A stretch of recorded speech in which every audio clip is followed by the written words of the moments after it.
Today we are going to read lesson 6 of class 9, Mild the Mist upon the Hill. Mild the Mist upon the Hill is the name of this lesson. You can see in your textbook, page number 45. The poetess of this poem is Emily Janney Bronte. Emily Janney Bronte एक महिला कवित्री थी। वो 30 साल तक जीवित रही, अपने 4 भाई बहनों के साथ दुखद जीवन बिताया। इसलिए इस कविता के माध्यम से कवित्री अपने पुराने समय को फिर से याद करते हुए अपने पुराने समय और वर्तमान समय के कंपैरिजन करते हुए ये कविता को लिखती हैं। मैं शुरू करता हूँ इस कविता के सबसे फर्स्ट लाइन में, बुक में आप लोग देख सकते हैं या फिर स्क्रीन पर। सबसे पहले कवित्री के बारे में लिखा हुआ है, Emily Jane Bronte 1818 to 1848 was an English poet and novelist। Emily Jane Bronte, जिनका जन्म 1818 में हुआ, 1848 में उनकी मृत्यु हुई, एक अंग्रेजी कवि और उपन्यासकार थी। बेस्ट रिमेम्बर्ड, सबसे अच्छा तरह से याद किया जाता है, फॉर हर ओनली नोवेल, उनके एकमात्र उपन्यास के लिए, कॉमा देकर के उपन्यास का नाम लिखा हुआ है, उदरिंग हाइट्स, जो एक शहर के नाम पर है, Wuthering Heights. Long considered a classic of English literature, अंग्रेजी साहित्य के एक अच्छे उत्कृष्ट साहित्य के रूप में इस किताब को माना जाता है, उदरिंग हाइट्स को। ये फर्स्ट पैराग्राफ हुआ। सेकंड पैराग्राफ में कविता के बारे में कवि कुछ लिखे हैं, उसके बाद कविता शुरू होगा। सेकंड में, इन दिस पोएम, इस कविता में, द ब्लू मिस्ट, नीला कुहासा, दैट सराउंड्स, जो घेरता है, द डिस्टेंट माउंटेन्स, दूर के पहाड़ों को, रिमाइंड्स, याद दिलाता है। इस कविता में नीला कुहासा जो दूर के पहाड़ों को घेरता है, वही याद दिलाता है द पोएट, कवित्री को, of the happy days of youth and childhood, अपने यौवन और बचपन के आनंदमयी दिनों का याद दिलाता है, that she has left behind, जो वो पीछे छोड़ चुकी हैं अपने जीवन में, अब वो आगे आ चुकी हैं। तो अब यहाँ से अपने जीवन के पिछले घटनाओं को, याद को उन्हें रिमाइंड कर देता है, याद दिला देता है। एज सी डिस्क्राइब्स, चूंकि वो वर्णन करती हैं, द लैंडस्केप, प्राकृतिक छटा को, she shifts from the present moment to the past, वो वर्तमान से भूतकाल तक चली जाती है। इस वर्णन के दौरान वर्तमान से वो अपने भूतकाल, मतलब अपने जिंदगी के पिछले बात की ओर, कहानी की ओर, घटनाओं की ओर चली जाती हैं, and then to the present again, और तब वर्तमान में फिर से वो वापस आ जाती हैं। इस तरह से वो वर्तमान से भूत और भूत से वर्तमान करते हुए इस कविता को लिखी हैं। आज के घटना से, इस कविता के घटना से उन्हें अपने जीवन के पिछले समय की घटनाओं का याद आता है। अब शुरू करते हैं कविता को पढ़ाना। बुक में या स्क्रीन पर लाइन को देख कर के बात को ध्यान से सुनना है, और इस वीडियो को देखकर लाइक कमेंट में आप कुछ पूछ सकते हैं, लाइक भी कर सकते हैं अगर ठीक लगे तो, और चैनल को सब्सक्राइब कर देने से इसके बाद वाला जो भी चैप्टर वीडियो में अपलोड होगा वो नोटिफिकेशन आप तक आ जाएगा। इसलिए सब्सक्राइब कर दें, अच्छा लगे तो लाइक करें, नहीं लगे तो न करें, और कुछ पूछना हो तो आप कमेंट बॉक्स में पूछ सकते हैं। फर्स्ट लाइन है, माइल्ड द मिस्ट, हल्का कुहासा, अपॉन द हिल, पहाड़ी पर, मतलब पहाड़ी पर हल्का कुहासा है, there is a mist upon the hill. Telling, कह रहा है, नॉट ऑफ स्टॉर्म टुमारो, कल कोई स्टॉर्म, कोई आंधी नहीं आने वाला है।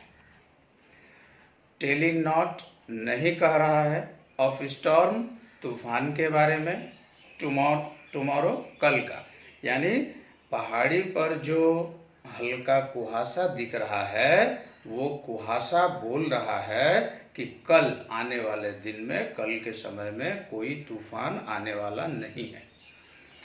नो, ना। द डे हैज वेप्ट, दिन ने रोया है। इट्स फील, इट्स मतलब अपना, फील मतलब पूरा, तो दिन ने अपना पूरा रोया है। कहने का अर्थ ये है कि आज का सारा दिन रो करके बिताया गया है। सारा दिन रोने में बीता है, स्पेंट, और बिताया है। इट्स स्टोर, अपना जमा किया हुआ, अपना संचय किया हुआ, ऑफ साइलेंट सोरो। साइलेंट सोरो मतलब चुपचाप सहने वाला दुख, साइलेंटली सहन करने वाले दुख। इस लाइन में कवित्री कहना चाहती हैं कि बचपन से जो दुख इन्होंने झेला है, उस दुख को मन में साइलेंटली दबाए हुए, चुपचाप अपने मन में दुख को जो संचय करके, जमा करके, स्टोर करके रखी थी, उस दुख को आज निकाल दी है सारा दिन रोते हुए। और फील, पूरा दिन रोता हुआ गुजरा है, इसलिए फील मतलब पूरा दिन का भर जाना रोने से, ये बताना चाह रहा है। यानी know the day has wept it's feel का मतलब हुआ कि नहीं, सारा दिन रो करके बिताया गया है। Spent it's store of silent सोरो, और अपने चुपचाप सहन करने वाले दुख को जो जमा करके रखा गया था, उसे स्पेंट, खर्च करके निकाल। अब हम लोग सेकेंड स्टेंजा में आते हैं। दूसरा स्टेंजा में है ओह आई एम गोन बैक, ओह मैं वापस जा चुका हूँ।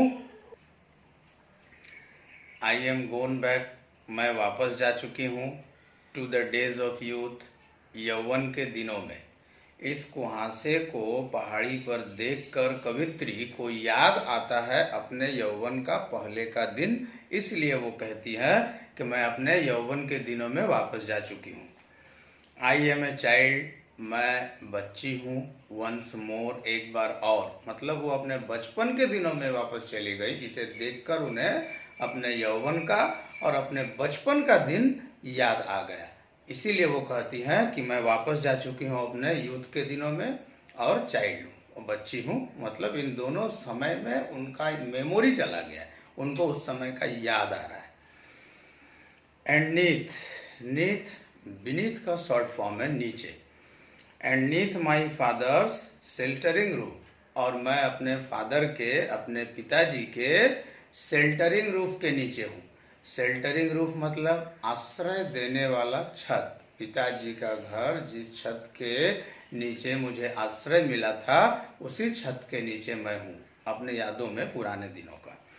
And near the old hall door, और पुराने, हॉल मतलब बड़ा कमरा, डोर मतलब दरवाजा, और पुराने बड़े कमरे के दरवाजे के पास हूँ।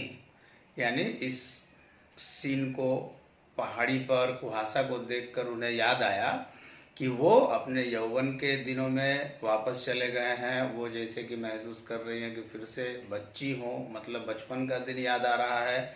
बचपन में जब वो पिताजी के घर में, उनके छत के नीचे जहाँ उनको आश्रय मिला था, वहाँ थी, वो दिन याद आ रहा है। और उनको याद आ रहा है कि वो एक बड़े, अपने घर के बड़े कमरे के दरवाजे के पास खड़ी हैं। अब तीसरा स्टेंजा देखते हैं। आई वॉच, मैं देखती हूँ। दिस क्लाउडी इवनिंग, इस बादल से भरे शाम को। इवनिंग फॉल, होते हुए शाम को। आई वॉच, मैं देखती हूँ। दिस क्लाउडी इवनिंग फॉल, इस बादल से भरे हुए, होते हुए शाम को। After a day of rain, दिन, एक दिन के वर्षा के बाद, एक दिन वर्षा हो जाने के बाद वाले दिन, एक दिन बाद मैं शाम होते हुए देखती हूँ जो बादलों से भरा हुआ है। ब्लू मिस्ट, नीला कुहासा। स्वीट मिस्ट, मधुर अच्छा कुहासा। ऑफ समर पाल, ग्रीष्म के घने बादलों का, मतलब उस दिन उनको दिखाई देता है नीला कुहासा, ब्लू मिस्ट है, स्वीट मिस्ट ऑफ समर पाल, ग्रीष्म के घने बादलों का मधुर कुहासा है। The Horizons mountain chain, Horizons मतलब क्षितिज, जहाँ आकाश और धरती मिलता हुआ महसूस होता है, लेकिन वो वास्तव में मिलते नहीं हैं कभी, पर वो जहाँ दिखता है ऐसा मिलता हुआ, उसे होराइजन, क्षितिज कहते हैं। और माउंटेन चेन मतलब पर्वतमाला, पर्वतों का माला, बहुत सारे पर्वत। तो उन्हें ब्लू मिस्ट और स्वीट मिस्ट जो दिखाई देता है, समर के घने बादलों का मिस्ट, वो क्षितिज के पास पर्वतमालाओं पर दिखाई देता है। ये था थर्ड स्टेंजा। इसके बाद हम लोग नेक्स्ट फोर्थ और लास्ट स्टेंजा देखते हैं। द डैम, नमी, कुहासा के कारण होने वाला नमी, स्टैंड्स, है, in the long green grass, लंबे हरे घासों पर। यानी कुहासा से जो डैम्प, जो नमी होता है, वो लंबे घने घासों पर है। एज थिक, इतना घना, एज, जितना, मॉर्निंग्स टीयर्स, जितना सुबह का आंसू। यहाँ तुलना किया गया है कि सुबह का ओस को आंसू बता करके, कि जैसे सुबह, दुखी सुबह, रोता हुआ आंसू जितना घना होता है सुबह का, उतना ही डैम्प है लॉन्ग ग्रीन ग्रास पर। फिर से देखते हैं यह लाइन। द डैम्प स्टैंड्स, नमी है, in the long green grass, लंबे ग्रीन ग्रास, हरे घासों पर, एज थिक, इतना घना है, एज मॉर्निंग्स टीयर्स, जितना सुबह के आंसू। एंड ड्रीमी सेंट्स, और स्वप्न वाला खुशबू, सेंट मतलब खुशबू, स्वप्न वाला खुशबू, ऑफ फ्रेग्रेंस मतलब सुगंध का पास गुजर जाता है। यानी सपना वाला खुशबू, सुगंध का खुशबू, सुगंधित खुशबू गुजर जाता है।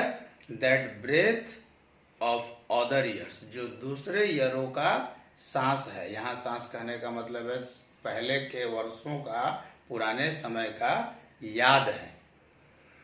मतलब फर्स्ट स्टेंजा में कवि जब पहाड़ी पर कुहासा को देखती है तो उस समय वो प्रेजेंट में है, वर्तमान में। उन्हें देखकर जब उन्हें अपने यौवन और बचपन का दिन याद आता है, तब वो पास्ट में चली जाती है सेकंड स्टेंजा में। फिर थर्ड स्टेंजा में जब वो उस दिन, एक दिन बाद इवनिंग फॉल देखती हैं, मिस्ट देखती हैं, तो उन्हें देखकर, होराइजन माउंटेन चेन के पास, उन्हें देखकर उन्हें फिर से अपने वर्षों पहले का वो जो खुशबूदार जीवन था वो याद आ जाता है। इस तरह से इस कविता का पहला स्टेंजा प्रेजेंट में, दूसरा पास्ट में, फिर तीसरा प्रेजेंट में और चौथा पास्ट में है। यह था कविता।